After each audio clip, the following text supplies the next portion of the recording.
ambao wanahitaji ushauri, nafikiri utakuwa umewafikia. Asante sana Joshua, na tuvuke moja kwa moja mubashara kwenye vikao vya bunge ambapo kamati ya masuala ya ulinzi na masuala ya kigeni inaendelea kupiga msasa wale walioteuliwa kuchukua nafasi za mabalozi. Tusikilize kinachojiri bungeni.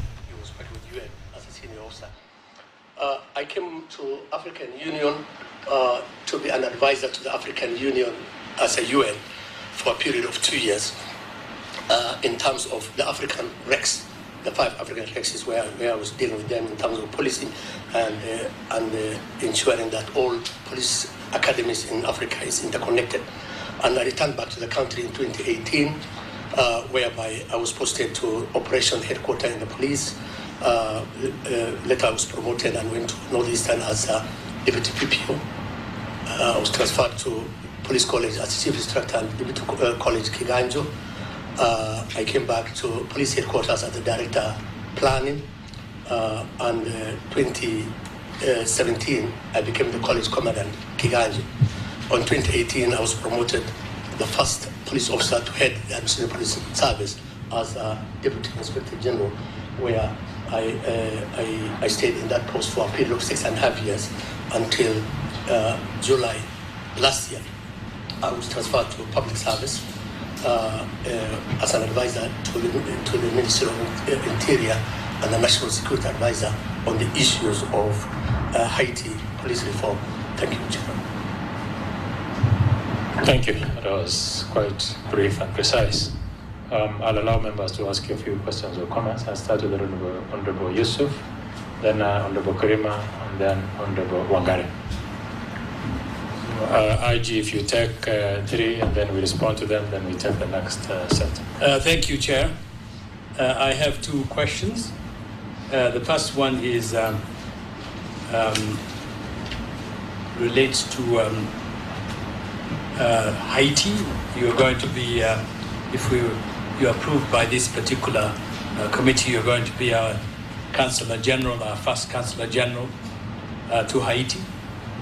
Haiti is the only other Caribbean island, apart from Cuba, that we have diplomatic relations, or we have established diplomatic relations with a mission.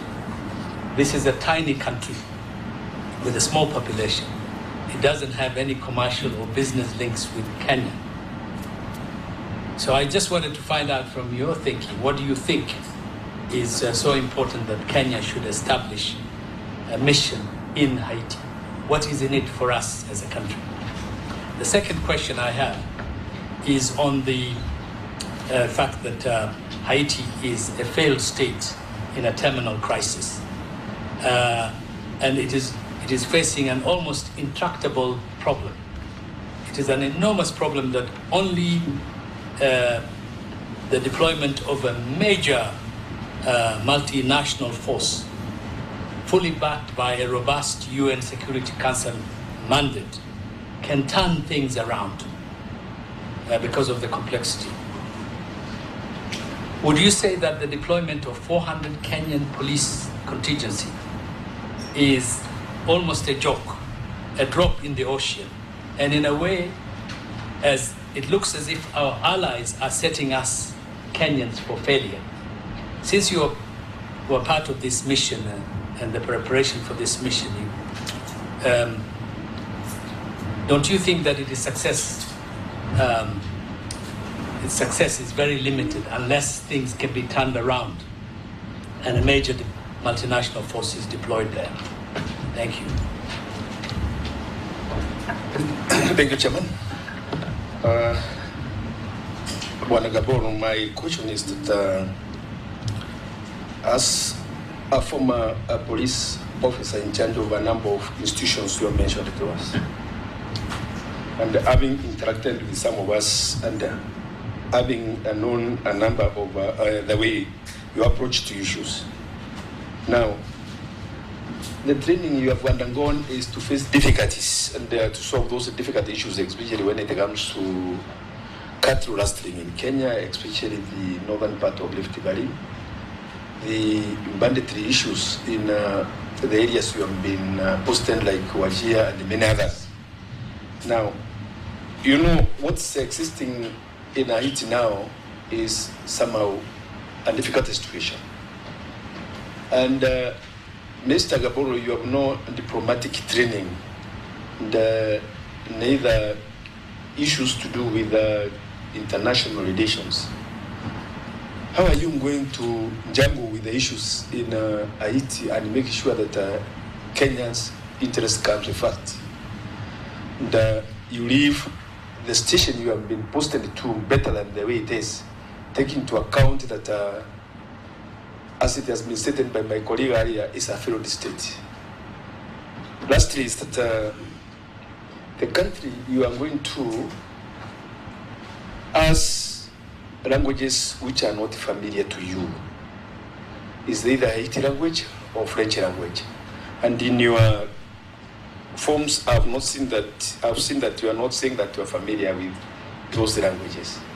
And this is a country whereby it has no Honda as we speak. There's no Honda at all. And you require also even to intermingle with the locals there to make things work, knowing that it's a gangster state whereby it's helter-skelter in all issues, both day-to-day life and even to international life. What are you going to do to make sure that you are understood by the people whom you are going to serve there? What kind of PR are you going to apply, taking into consideration your background? Thank you, sir. Thank you, Chair. My question is, I'll ask, first of all, I want to congratulate you on your nomination because you've had an illustrious career as a career civil servant, and you have serious training in matter security and strategic planning. So I would also want to hear how you will apply that in the new station that you would be headed to when approved or if approved by the House. But my question is on the welfare of the over 400 Kenyan police who have been sent to the Multinational Security Support MSS Mission 2023 in Haiti. And as you know, because you have grown over the ranks and ended up as a DIG, you know for a good reason why our Kenyan police are not unionized. So they may have issues in terms of their welfare, but they do not know where exactly to voice them. So I will be asking, what do you think? Because there have been some voices coming saying they have not been paid, then they have not been paid on time. How will you assist to ensure that this is done, considering your background, that it is done in time, and not just there, even in this country? How will you help to ensure that is done in time? And in your career, because you have worked throughout for the last 36 years, in terms of the area you ended as a policy maker, as a DIG, what would you say is your major achievement in the police force or the police service that you'd pick and say that you're proud of, that as you exit the service or as you take another assignment, that you can say that you made a change in terms of policy intervention at that level? Respond to those three, IG. Thanks, Chairman. I'll take the questions order of priority. Yusuf, Karima and Wangari, Honorable Yusuf, Honorable Wangari, and Karima. The first question of Honorable Yusuf, the issue of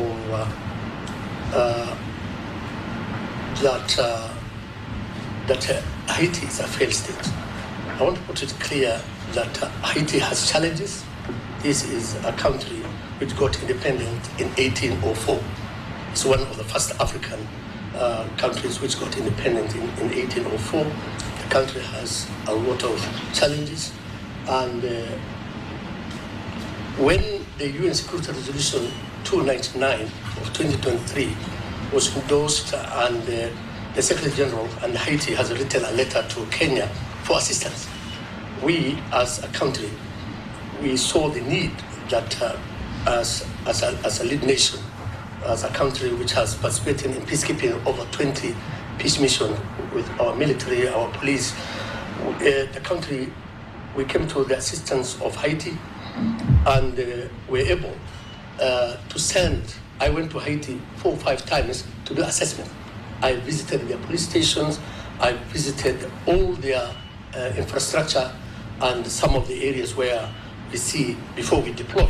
Therefore, there was a due diligence a due diligence is done by the country to go down there with the technical people from our security agencies to ensure that if we send our officers, therefore we look at what positive achievement we can get to once we deploy our officers. Therefore, we have in June 25th, we sent the first 200 officers.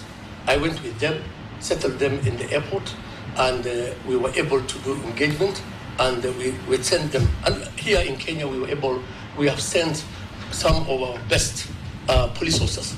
We are not sending people who only know streets. We have sent our GSU, we have sent our border police, we are sending our anti-stock theft officers who have been tested in some of the areas Honorable Kirima was talking about. Therefore, we have sent the first 200, and within a 2 weeks span, we were able to send another 200. Therefore, 400 officers on the ground, and they were joined by officers from Jamaica, and this week they were joined by 150 officers from Guatemala. Therefore, there are a lot of officers coming. But what I will say is this: the officers, when they have been deployed, 400 officers, together with 4,000 Haitian police in terms of, they are required to be 11,000. But currently, those on the payroll, those who are working are 4,000.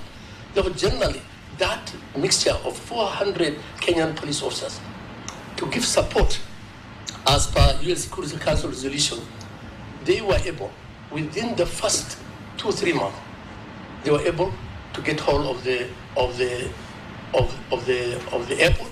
They were able to get hold of the port. They were able to free the police training academy, where over 700 police officers have been trained now to join the other police officers. They were able to clear some of the roadblocks along some of the major highways within the Port of Prince. Therefore, there's a lot of achievement done by 400. During our assessment, what we have said is we require 2,500 police officers. 2,500 police officers. In terms of failure, UN were deployed to Haiti. They stayed 15 years. There were 15,000 police UN officers on the ground.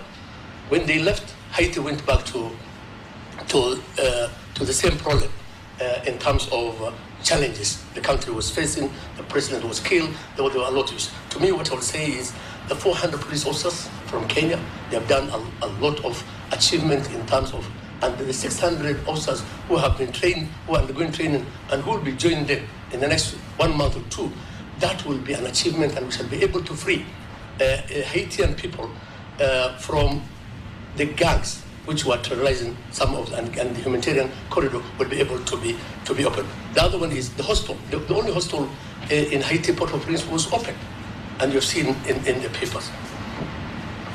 Therefore, a lot can be done by our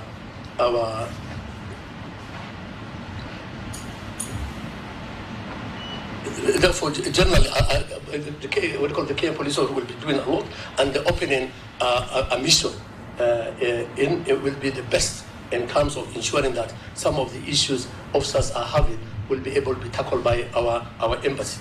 Therefore, the next question is from Honorable Kirima.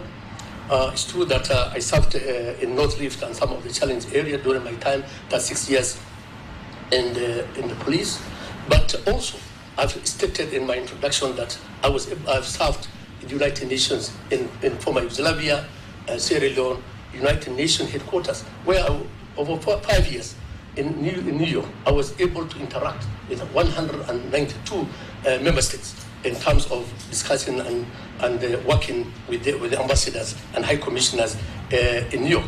And I also privileged to have been in Addis Ababa interacting with the 54 member countries in terms of working with them on some of the challenges African police face. Therefore, generally, I will say that the security, my security Na mtazamaji, ni shughuli ya kusaili ama kupiga msasa wale walioteuliwa kuchukua nafasi za mabalozi ama ubalozi kwenye mataifa mbalimbali. Na tukumbuke kwamba Margaret Nyambura ambaye alikuwa ameteuliwa kama balozi wa Kenya nchini Ghana, na awali alikuwa ni waziri katika ile sekta ya mawasiliano ama wizara ya mawasiliano, amekataa uteuzi huo kwa sababu zake binafsi. Tutakuwa tunakuletea taarifa hiyo hapo baadaye na pia kufuatilia vikao hivyo vya bungeni. Kwa sasa naingia madukani. Nitakaporejea nitakuwa najikita kwenye mazungumzo tukiendelea kuangazia matokeo ya mtihani wa KCSE mwaka 2024. Usiende.